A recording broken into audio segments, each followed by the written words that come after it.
Sri Kuberan TV நேயர்களுக்கு ஹரிஹர சர்மாவின் பணிவான நமஸ்காரங்கள். நம்ம ஒவ்வொரு மாதமும் மாத பலன்கள் பார்க்குறோம், மற்றும் கிரக பயிற்சி பலன்கள் பார்க்குறோம், வருட பலன்கள் பார்க்குறோம், தமிழ் வருட பலன்கள், ஆங்கில வருட பலன்கள், இதை மாதிரி பார்த்துக்கிட்டு இருக்கோம். இப்போ பொறுத்தளவுக்கு பார்க்க போகிறது தை மாத பலன்கள். தை பிறந்தா வழி பிறக்கும் அப்படின்றது ஜோதிட சாஸ்திரத்தில் மட்டும் இல்லை, நடப்பு வழக்கம். என்ன தை அப்படின்னாக்க மகர சங்கரமணம் அப்படின்றது பேர். உத்தராயணத்துலேருந்து தட்சிணாயணத்துலேருந்து உத்தராயணம் வரக்கூடிய காலகட்டங்கள் அப்படின்றது புண்ணிய காலம் அப்படின்னு பேர். அதாகப்பட்டது சூரிய பகவானானவர் மகர ராசிக்கு நுழையக்கூடியது மகர சங்கரமணம் அப்படின்னு பேர். இந்த மகர சங்கரமணம் அப்படின்றத பொறுத்தளவுக்கு சூரியன் 6 மாதம் உத்தராயணத்துலேயும் 6 மாதம் தட்சிணாயணத்துலேயும் இருப்பார். அப்போ இந்த காலகட்டங்களில் மகர சங்கரமணம் நிகழக்கூடியது. இந்த மகர சங்கரமணம் அப்படின்றது நம்மளுடைய தமிழ்நாட்டில் பொறுத்தளவுக்கு பொங்கல் பண்டிகையாக கொண்டாடப்படுது. அப்போ தை பிறந்தா வழி பிறக்கும். கடந்த மார்கழி மாதத்தில் எந்த மூர்த்தமுமே இல்லாமல் கஷ்டப்பட்டுட்டு இருந்தவங்களுக்கு இந்த தை பிறக்கும் பொழுது நல்ல மூர்த்தங்கள் வரப்போகுது. சூரிய பகவானை வணங்கக்கூடிய காலகட்டமும் இந்த காலகட்டம். அப்போ இந்த தை மாதத்தை பொறுத்தளவுக்கு எப்போ பிறக்குது, எப்படி பிறக்குது அப்படின்றத ஃபஸ்ட்டு பார்ப்போமா.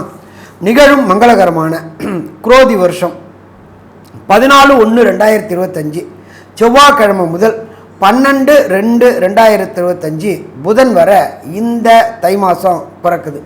இந்த புண்ணிய காலத்துக்கு பேர் உத்தராயண புண்ணிய கால ஆரம்பம். தட்சிணாயணத்துலேருந்து உத்தராயண புண்ணிய காலம் ஆரம்பமாக ஆகுது. அப்போ இப்போ ஆரம்பம் ஆகக்கூடிய காலகட்டங்களில் என்னென்ன நிகழ்வுகள் இருக்குது அப்படின்றத ஃபஸ்ட்டு பார்ப்போமா. குரோதி வருஷம் தை மாதம் பொங்கல் திருநாள் அப்படின்றத பொறுத்தளவுக்கு 14/1/2025 செவ்வாய்க்கிழமை பொங்கல் திருநாள். அதுக்கு அடுத்தது பார்த்தோம்னாக்க 15/1/2025 நம்ம விவசாயிகளை பொறுத்தளவுக்கு விவசாயிகளுக்கு கை கொடுக்கக்கூடியது மாடு. அந்த மாட்டுக்கு உண்டான பொங்கல் அன்னைக்கு. அதுக்கு அடுத்தது பார்த்தோம்னாக்க 16/1/2025 வியாழக்கிழமை காணும் பொங்கல். இதில் என்ன ஒரு விசேஷம் அப்படின்னாக்க வெளியூர்களுக்கு, வெளிமாநிலங்களுக்கு, வெளிநாடுகளுக்கு போன அத்தனை உறவு முறைகளும் பொங்கல் அன்னைக்கு ஊர் சேர்ந்துருவாங்க. ஊருக்கு வந்து ஒருத்தர் கண்டுக்கிற பொங்கலுக்கு பேர் காணும் பொங்கல் அப்படின்ற பேர். இதே போல் இந்த காலகட்டங்களில் பெரியோர்கள்ட்ட ஆசீர் வாங்கக்கூடிய நாளும் இந்த நாள். அதுக்கு அடுத்தது பார்த்தோம் அப்படின்னு சொன்னாக்க 18/1/2025 திருவையாறில் ஸ்ரீ தியாக பிரம்மத்துக்கு உண்டான தியாகராஜ ஆராதனை கொண்டாடக்கூடிய காலகட்டம். இதுக்கு அடுத்தது பார்த்தோம் அப்படின்னாக்க 29/1/2025 அமாவாசை. அதுக்கு அடுத்தது இந்த அமாவாசையில் விசேஷமான அமாவாசை என்ன அப்படின்னாக்க தை மாதம் வரக்கூடிய அமாவாசை. பித்திருக்களுக்கு செய்ய வேண்டிய காரியங்களை, கடன்களை விட்டவங்க செய்யக்கூடியது அப்படின்ற பொறுத்தளவுக்கு தை அமாவாசை, மாலை அமாவாசை, ஆடி அமாவாசை.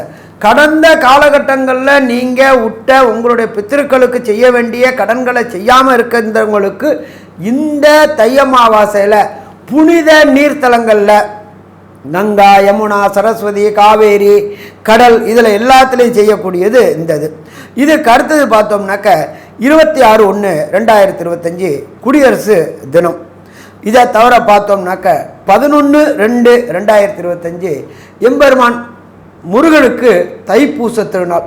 ஒவ்வொரு முருகன் கோயில்லையுமே தைப்பூச திருநாள் வெகு விமர்சையாக கொண்டாடக்கூடிய நாள். இதுக்கு அடுத்தது எல்லாருக்குமே ஒரு டவுட் இருக்கும், தை மாதத்தில் பொங்கல் வைக்கக்கூடிய நேரம் எந்த நேரம் அப்படின்னு பார்க்கலாம். அப்படின்னு சொன்னாக்க காலையில் 8லேருந்து 9க்குள்ளார சுக்கிர ஓரையில் கும்ப லக்னத்தில் புது பானையில் பொங்கல் வைக்கிறதுக்கு மிக மிக உன்னதமான நேரம். எப்பொழுதுமே சுக்கிர ஓரையில் பொங்கல் வச்சோம்னாக்க அந்த ஆண்டு முழுவதுமே சுபிக்ஷமாக இருக்குமா? சுபிக்ஷமாக இருக்கும். சரி, இதை தவிர பார்த்தோம் அப்படின்னாக்க இந்த தை மாதம் பிறக்கக்கூடிய நாளில் என்னென்ன கிரகங்கள் என்னென்ன ராசியில் இருக்குது அப்படின்றத ஃபஸ்ட்டு பார்ப்போம். பிரகஸ்பதியான குரு பகவான் ரிஷபத்தில் வக்ரகதியில் இருக்கிறார். இதுக்கு அடுத்தது பார்த்தோம்னாக்க செவ்வாய் பகவான் வக்ரத்தில் மிதுனத்தில் இருக்கார். அதுக்கு அடுத்தது பார்த்தோம் அப்படின்னாக்க காலபுருஷ தத்துவத்தின்படி 6ஆம் இடமான கன்னியில் கேது பகவான் இருக்கார். இதை தவிர பார்த்தோம்னாக்க புத பகவானானவர் இருக்கிறது தனுரில் இருக்கிறார். சூரிய பகவான் அப்படின்றது தனுரில் உள்ள நுழையிறது தான் தனுர் மாச பிறப்பு. அதாவது மகர மாதம் தனுர் முடிஞ்சு மகரத்துக்கு உள்ளான சூரியன் போகக்கூடிய நாள் அப்படின்றது மகர மாதம். அதுக்கு அடுத்தது பார்த்தோம்னாக்க கும்பராசியில் ஆட்சி பெற்ற சனி பகவானும் சுக்கிர பகவானும் இருக்கிறாங்க. அதுக்கு அடுத்தது பார்த்தோம்னாக்க காலபுருஷ தத்துவத்தின்படி 12வது ராசியான மீனத்தில் ராகு பகவான் இருக்கார். இப்படியேற்பட்ட வசந்த கிரகங்கள் இருக்கக்கூடிய நாட்களில் தை மாதம் பிறக்குது. அப்போ இந்த தை மாதம் பிறக்கக்கூடியது அப்படின்றத பொறுத்தளவுக்கு எல்லா விதமான புண்ணிய கஷேத்திரங்களுக்கும் இந்த காலகட்டங்களில் தை மாதத்தில் போய் புனித நீராடிட்டு வந்தோம்னாக்க வருகின்ற பிரச்சனை வந்த பிரச்சனை எல்லாமே நீங்கும். நீண்ட நாட்களாக திருமணம் தடை தாமதமானவங்க அத்தனை பேருக்குமே இந்த தை மாதத்தில் பொறுத்தளவுக்கு திருமண தடைகளும் தாமதங்களும் விலகக்கூடியது. இந்த தையம்மாவாசையில் பொறுத்தளவுக்கு நாம் நம்மளுடைய பித்திருக்களுக்கு செய்ய வேண்டிய கடமைகளை செய்துட்டோம் அப்படின்னு சொன்னாக்க வெற்றி வெற்றி வெற்றி கிடைக்கக்கூடிய காலகட்டமாக இருக்கும். இப்போ இதுக்கு அடுத்தது நம்ம பார்க்க போகிறது என்னன்னு கேட்டிங்கனாக்க ஒவ்வொரு மாதமும் ஒவ்வொரு அந்த தை மாதத்தில் பொறுத்தளவுக்கு ஒவ்வொரு ராசிக்கும் என்னென்ன நற்பலன்கள் என்னென்ன கெடுபலன்கள் கிடைக்குது அதற்கு உண்டான எளிய பரிகாரங்களையும் பார்ப்போமா?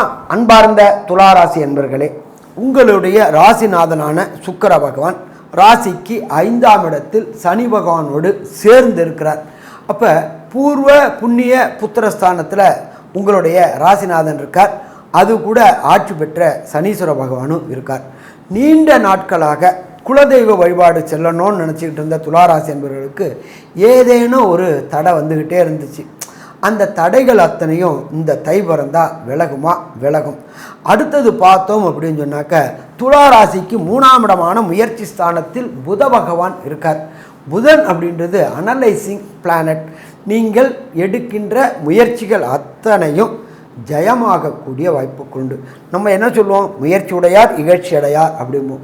அப்போ முயற்சிகள் எல்லாம் பொன்னாகக்கூடிய மாதம் இந்த தை மாதம் துளாராசி அன்பர்களுக்கு. 4ஆம் இடத்துல சூரிய பகவான் சனி பகவானோட வீட்டில் இருக்கார். இந்த சூரிய பகவான் இருக்கிறதுனால அரசு வேலைக்கு முயற்சி பண்ணுகின்ற துளாராசி என்பவர்களுக்கு கண்டிப்பாக அரசு வேலை கிடைக்கக்கூடிய வாய்ப்புகள் உண்டு. அரசு போட்டித் தேர்வுகள் டிஎன்பிஎஸ்சி யூபிஎஸ்சி இதை மாதிரி அதே போல் ஐஏஎஸ் தேர்வுகள் ஐபிஎஸ் தேர்வுகள் எழுதக்கூடிய அத்தனை துளாராசி சேர்ந்த மாணவர்களுக்கும் இந்த தை மாதம் வெற்றி கிடைக்கக்கூடியது.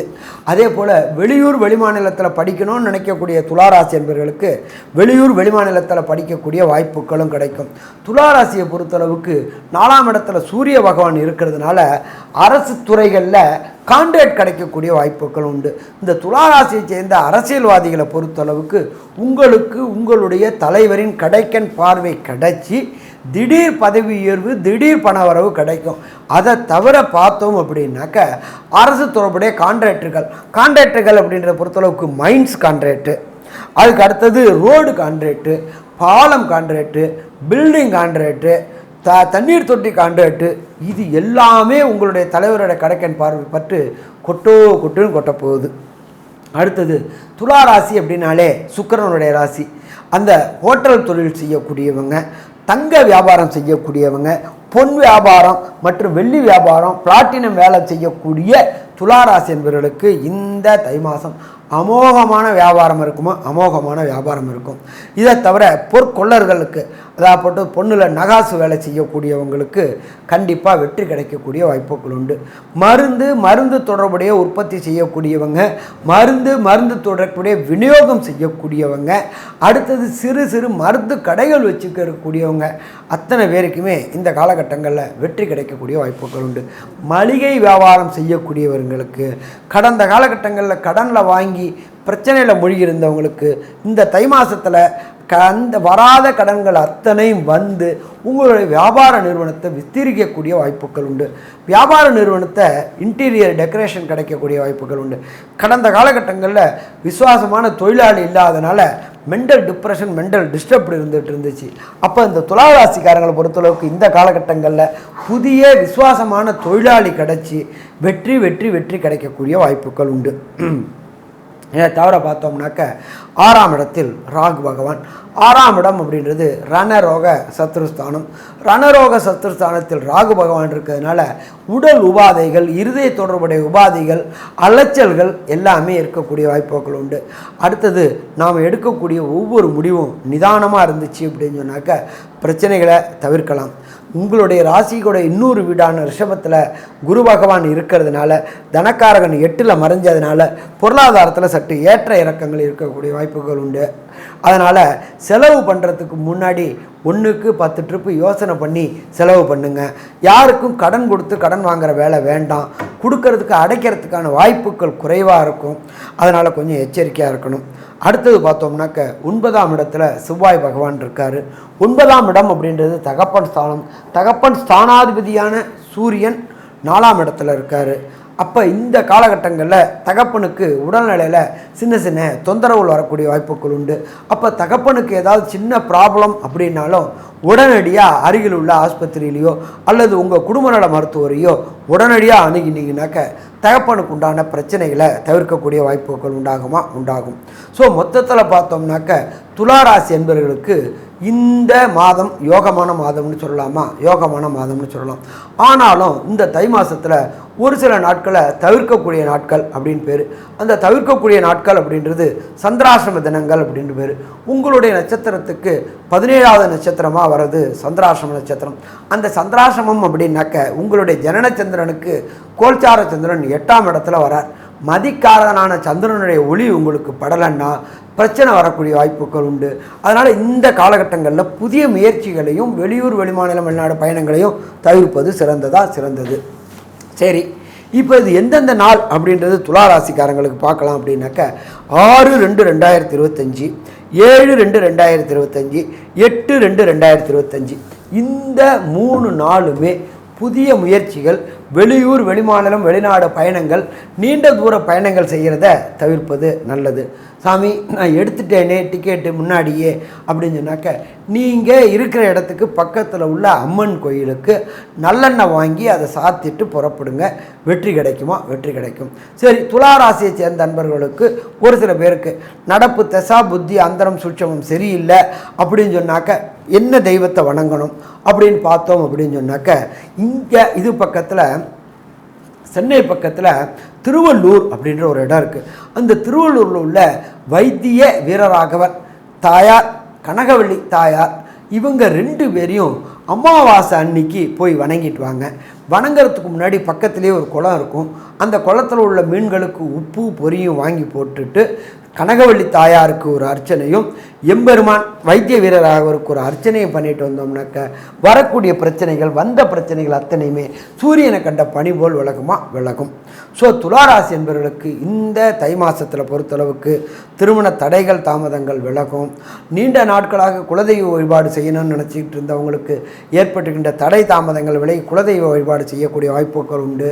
அதே போல் 5ஆம் இடத்துல சனீஸ்வர பகவானும் சுக்கிர பகவானும் இருக்கிறதுனால சின்னத்திரை பெரிய கலைஞர்களுக்கு கடந்த காலகட்டங்களை போல் வாய்ப்பு கிடைக்காம அவதிப்பட்டு இருந்தவங்களுக்கு வாய்ப்பு கிடைக்கக்கூடிய வாய்ப்புகளும் உண்டு. இதை தவிர பார்த்தோம் அப்படின்னாக்க வண்டி வாகனங்கள் வாங்கணும்னு நினச்சிக்கிட்டு இருந்தவங்களுக்கு வண்டி வாகனம் வாங்கக்கூடிய வாய்ப்புகளும் உண்டு. அதே போல் பார்த்தாக்கா 12ல் கேது இருக்கிறதுனால, ஞானக்காரனான கேது 12ல் இருக்கிறதுனால ஒரு சில அவமானங்கள் அசிங்கங்களை சந்திக்கக்கூடிய வாய்ப்புகளும் உண்டு. மொத்தத்தில் இந்த துளாராசி என்பவர்களுக்கு தை மாதம் என்பது அதி அற்புதமான மாதம்னு சொல்லலாமா? அதி அற்புதமான மாதம்னு சொல்லலாம். நன்றி, நமஸ்காரம். ஸ்ரீ குபேரன் டிவியை பார்த்தமைக்கு நன்றிகள். மேலும் இது போன்ற தகவல்களை தெரிந்து கொள்ள ஸ்ரீ குபேரன் டிவியை சப்ஸ்கிரைப் செய்யுங்கள். மறக்காமல் பெல் ஐக்கானை கிளிக் செய்யுங்கள்.